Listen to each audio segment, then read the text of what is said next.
How to arrange photos in iPhone by date. To get started, first of all go ahead and open up the Photos application on your phone. The Photos app allows users to view, organize, and interact with their media library. Here, you can view all the photos and videos on your phone. Go to the top right corner and tap on the 3 horizontal bars.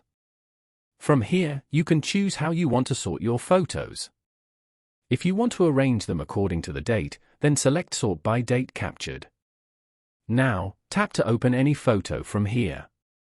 Swipe up on the photo to view the photo details, as well as the date. This way, you get more control over your experience with the device and how you use it. Following these steps, you can easily arrange photos in iPhone by date. Thank you for watching. Please leave a like if this tutorial helped you, or leave a comment below if you have any questions related to the video.